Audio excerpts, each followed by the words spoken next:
So Jesus sat at the dinner.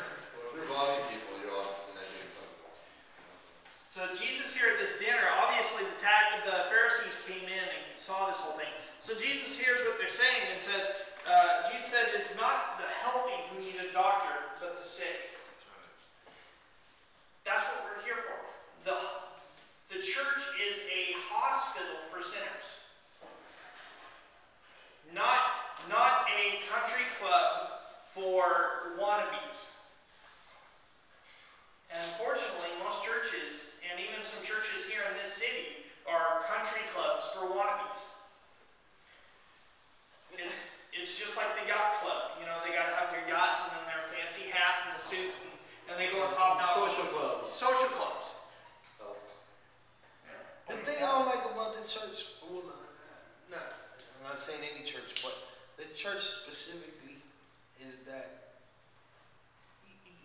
it's not a community as he meant it to be. Like, we hang out, you guys hang out, and that's church. We can be anywhere hanging out at church. But if I just see you one time a week and then we hear this high five, what is that? Yeah, that's it, exactly. Yeah. What is it? That's not the way it was meant to be. It's not. When churches have different ideas and teach different things that are not what God, that's not the church. Well, the church leader in Acts got together. That's the church. It says they were on one sorry. accord. They were They together were in one every accord, day. exactly. They said they were getting together daily. Daily. They were breaking house to house daily. Yeah. Yep. That's the Paul church. says, what do you say about prayer? He says, be constant in prayer. Yeah. Pray without ceasing. Yeah. How do you do that? You get together daily with God. You talk about That's daily, not just, I can't talk about it until Sunday. Yeah. No. But I love what he says on this, because right after that he goes, Yeah. Verse 13. he's like, now go and learn this. Learn this. Learn this lesson. He's going to school. Yep. He is going to school. He says this was a common. You'll read this in the Mishnah and other commentaries by the rabbis. Go and learn what this means. It was a common phrase that they used. I desire mercy and not sacrifice. He's quoting Hosea chapter 6, verse 6. I desire mercy and not sacrifice. That comes up elsewhere in Scripture. What about when David and his men on a Sabbath day are out picking food for themselves? And then the priests are having a field day. Oh, they ate the showbread. Yeah, eating the showbread. Yeah. What? What are you doing? They're hungry. That's it. It's all about customs. It's not, they're not They just put a understanding sword on each the other. letter of the law. Yeah, traditions. What's funny is Jesus came to fulfill the law and the traditions, but we don't see him really conforming, I should say, to their ideas or their traditions that they had made up. He understood the heart of the law, where they had made it 613 laws that no one could keep. Even the Ten Commandments no one can keep, and then they added 600 and something others. Continue there in verse 13. For I have not come to call the right, quote unquote, righteous, but sinners. Here he was dealing with Pharisees and Sadducees who thought they had it all, who thought they knew the law. They thought that they were righteous. They thought that they were above reproach. But Jesus said, I haven't come for you hypocrites, you righteous. I've come for these sinners that I'm sitting and having food with. Can you imagine that what he said at that party, at that dinner thing? Oh, that would have been awesome to listen to that. Everybody would have been. You know what? I bet, doesn't say this, but I bet Jesus gave that parable of the prodigal son. Because these are Israelites. And here's that story. Can I tell you a story? While we're having dinner here, this is really cool. You like this? And it's showing God's love. Calling them back. The lost house of Israel, calling them back. Well, in John it says that if we were to have recorded everything Jesus would have done, he couldn't fill enough books.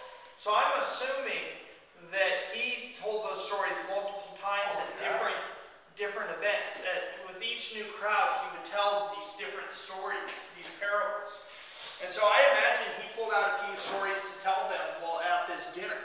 That'd been cool, Bible study. Oh yeah. And just this last Sunday, I was thinking about this verse. Paul didn't quote it, but Paul quoted Luke chapter 4, as we were talking about earlier this Sunday. And it's like, God forbid that we as a church would be so hard-hearted and hard-headed that we cannot let sinners into our doors. Wait a minute, we're all sinners. No, but sinners, the sinners that the Pharisees were looking down on here, the tax collectors, the harlots, sinners. This is just me. When he says sinners here, I just think of myself. No, Automatic. and I think of myself too, but I'm looking at it from our traditional United States Christian church perspective. Everybody when they're in church, it seems to get a holier than thou attitude. Like, and they're not sinners anymore. Yeah. I got a question. Yeah. I did not come to call the righteous. So who's the righteous? Who are they? Nobody. Who are they? Well, you said he didn't come to call the Not righteous. They're none of the righteous. But None of what? did not come to call the righteous. Were they righteous? Were there righteousness then? They're righteous in their own eyes. Were they? Or were there some that were? There were some that kept the law, Because looking if you forward look to at the the Messiah. Sermon on the Mount, all those things that Jesus said down that is your blessing. The righteous. Blessed are those. Blessed is he. Boom, boom, boom. He's not talking about the sinners are blessed. He's talking about the these righteous. people. Yeah. Blessed are the peacemakers, for you should be called the sons of God. Blessed are those who mourn. Those are righteous. Centurion came to him. Now, interesting. He healed that man's servant. But this guy, he forgave his sins first. But to the centurion, who had the greatest faith in Israel, healed the servant.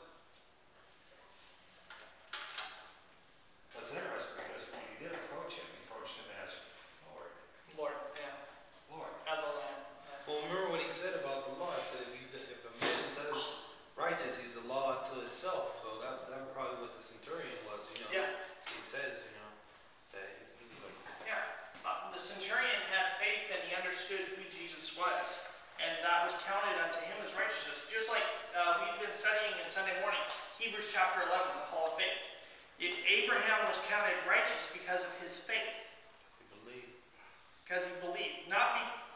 Of course, he did things because God had commanded him to, and he is faithful in those. But it's not because of his actions, but because of his faith.